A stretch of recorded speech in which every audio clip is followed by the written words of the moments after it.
Bienvenue dans le prochain épisode de la série Déclinaison polonaise. Aujourd'hui, nous avons discuté de biernik. Voyons à quelle question biernik répond. Biernik en français c'est accusatif. Et bien sûr, comme d'habitude, il y a deux questions. Kogo, co. Kogo, ça vient de qui. Co, ça veut dire quoi. On va voir comment on utilise biernik exactement dans la phrase. Biernik, il a la fonction de complément objet direct. Ça veut dire que souvent on utilise biernik comme COD. Pourquoi? Parce que déjà dans le mot biernik, quelque chose qui est bierne en polonais, ça veut dire passif. On utilise avec deux verbes pour lesquels l'objet souvent est passif. C'est nous, une personne, un sujet qui fait quelque chose et l'objet est passif. Par exemple, je lis un journal. Journal, il est passif vers moi. Ça veut dire que c'est moi qui le lis. On va voir des exemples, on va observer comment ça marche exactement. En bas, vous avez le mot kot, un chat. Alors si en polonais, je veux dire je vois un chat, je vais dire widzę kota. Ensuite, on a le mot ryba, une poisson. Si je veux dire je vois un poisson, je vais dire widzę rybę. Et à la fin, un mot en outre, okno. Alors, si je veux dire je vois une fenêtre, je vais dire widzę okno. Comment ça marche exactement avec tous les gens, tous les mots? Le tableau qui nous montre le nom. Alors, pour le genre masculin, ça veut dire rodzaj męski. On a deux terminaisons. Première terminaison, c'est A. Et deuxième terminaison, la terminaison 0. Ça veut dire qu'il n'y a pas de changement. Bez zmian, sans changement. D'où on sait que pour le genre masculin, on doit ajouter quelque chose ou on change rien. Alors, dans le genre masculin, nous avons deux catégories qui vont décider quelle terminaison on va choisir. Il faut réfléchir, est-ce que le nom qu'on va utiliser représente quelqu'un ou un objet. Pourquoi je le dis? Parce que dans la grammaire polonaise, il y a une catégorie qui sépare des choses, de noms plutôt, par des choses vivantes et pas vivantes. Exactement, c'est ce cas-là. Dans le genre masculin, si par exemple on a un mot długopis, c'est un stylo, c'est un objet qui n'est pas vivant. Alors, quand on utilise biernik, on ne va pas changer la forme de ce mot. Mais si j'utilise par exemple le mot pomidor, pomidor, ça veut dire une tomate. Et bien sûr, c'est une plante, mais en polonais, c'est une chose qui est vivante. Si je veux dire j'ai une tomate, en polonais, je vais dire mam pomidora. Alors, j'ajoute a. Pour le genre neutre, ça c'est assez simple car ici on ne change pas la terminaison. Pour ça, souvent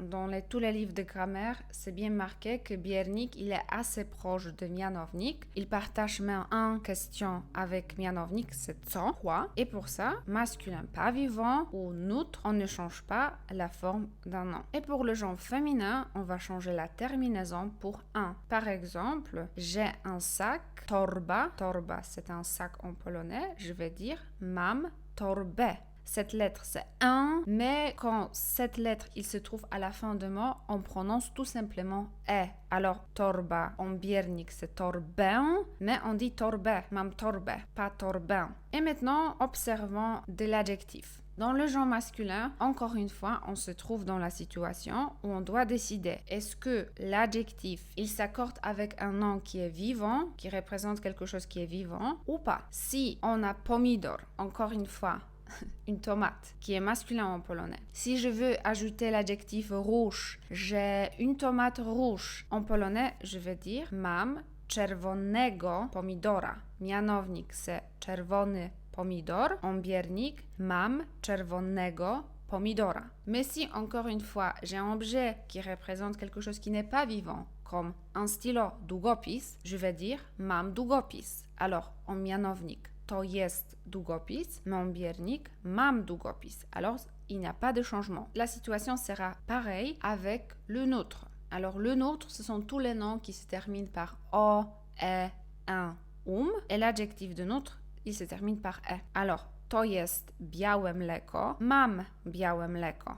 to jest zielone krzesło. Mam zielone krzesło. Pas de changement avec le nom et l'adjectif en outre. Et pour le genre masculin, la terminaison de l'adjectif c'est on. On va dire to jest zielona torba. Mon biernik. Mam zieloną torbę. Et maintenant, on va observer des exemples avec des phrases, comment on utilise le biernik. Kinga dit: Mam czarnego kota, złotą rybkę i brązowego psa. Lubię muzykę jazzową. Kinga dit: J'ai un chat noir, un poisson doré et un chien marron. J'aime la musique jazz. Ici, on a le verbe avoir, mam, ça veut dire j'ai, qui s'accorde avec biernik. Et on peut voir qu'effectivement, c'est COD. Ça veut dire qu'il n'y a pas de préposition, complément, objet et direct. Pour ça, kot, c'est un nom masculin vivant, parce que c'est un chat. On ajoute la terminaison a et on change la terminaison de l'adjectif. Ego, czarnego kota. Czarny kot,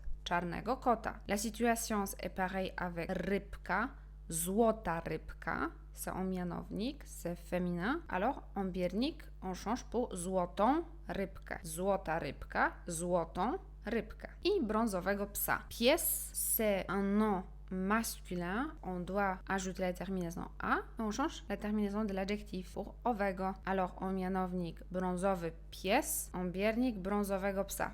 Bien sûr, là, dans le mot pièce, il y a IE qui s'est disparu, mais maintenant je ne vais pas expliquer pourquoi. C'est une règle générale pour la déclinaison polonaise et bientôt je vais préparer une vidéo qui explique tout ça. Ensuite, lubię, le verbe aimer, lubić, on s'accorde aussi avec biernik. Pour ça, on a muzyka jazzowa en mianownik, et on change en biernik muzykę jazzową. Ensuite, on a Karol, w sobotę prowadzę kurs karate. Oceniam teraz mojego ucznia i kończę śniadanie. Samedi, je donne un cours de karaté. J'évalue maintenant mon élève et je finis le petit déjeuner. W sobotę, quand on utilise des jours de la semaine, quand on veut dire samedi, ce samedi, le samedi, on va utiliser préposition w et après la forme de mianownik. Pour ça, sobota, c'est samedi en polonais, en mianownik, et w sobotę, c'est biernik. Prowadzić. Ensuite, on a le verbe prowadzić. Ça veut dire conduire. Prowadzę kogo co. On s'accorde ce verbe avec biernik. Kurs. Kurs, un cours. Kurs, c'est le nom masculin, bien sûr pas vivant. Pour ça, on ne change pas la forme de ce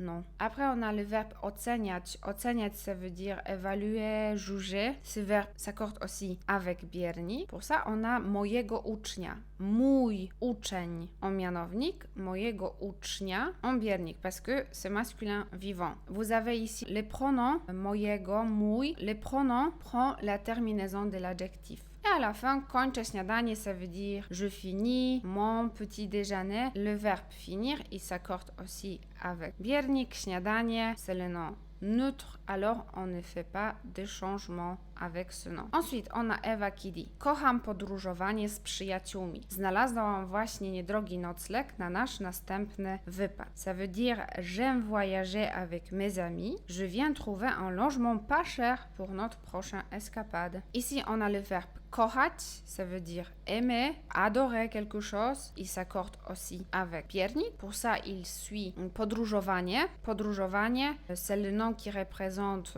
voyager, le verbe. Et il est neutre. Il se termine par e, alors on ne change pas. Après, on a znalazłam. Znaleźć, ça veut dire trouver. Il s'accorde aussi avec biernik. Niedrogi nocleg, nocleg, un logement, nocleg, c'est masculin qui se termine par une consonne, c'est pas vivant, alors on ne change pas. Niedrogi, pas cher, on ne change pas non plus l'adjectif, la forme de l'adjectif. Et à la fin, on a Piotr qui dit: Czytam fantastyczną książkę, ale muszę ją zostawić, bo zaraz kończę moją przerwę w pracy. Ça veut dire je lis un livre fantastique, mais je dois le laisser car dans une minute, je finis ma pause de travail. Alors ici, on a le verbe czytać, ça veut dire lire. Il s'accorde aussi avec biernik. Pour ça, on a fantastyczną książkę. Książka, un livre, c'est féminin. Alors on change la forme de phrase. Książka, il se transforme en książkę. Et l'adjectif aussi, il prend la terminaison de biernik. Fantastyczną, fantastyczna en mianownik, fantastyczną en biernik.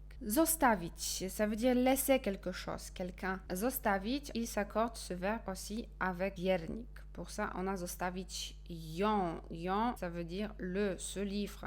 Le pronom, il prend la terminaison de l'adjectif. Et à la fin, kończę moją przerwę, je finis ma pause. Le verbe finir, il s'accorde aussi avec biernik. Przerwa, c'est une pause en polonais. Alors, on change la formation pour przerwę. Et aussi ma, moja en mianownik, moją en biernik. Parce que, comme je dis déjà, les pronoms prennent la terminaison de l'adjectif quand on fait la déclinaison. Et maintenant, vous pouvez voir des verbes qui s'accordent avec biernik. Si vous avez envie, je vous encourage d'essayer d'écrire des phrases avec ce verbe. Le verbe mieć, avoir, brać, prendre, opowiadać, raconter, czytać, lire, dostać, recevoir, widzieć, voir, lubić, aimer, pisać, écrire, prowadzić, conduire, znać, connaître, rozumieć, comprendre, pić, boire, jeść, manger, znaleźć, trouver, oceniać, évaluer, juger, oglądać, regarder. Tous ces verbes, ils s'accordent avec biernik. Ils sont aussi COD. Il n'y a pas de préposition. Et comme d'habitude, à la fin de cette vidéo, je vous invite à suivre nos profils sur Instagram et Facebook. Et je vous souhaite miłego dnia.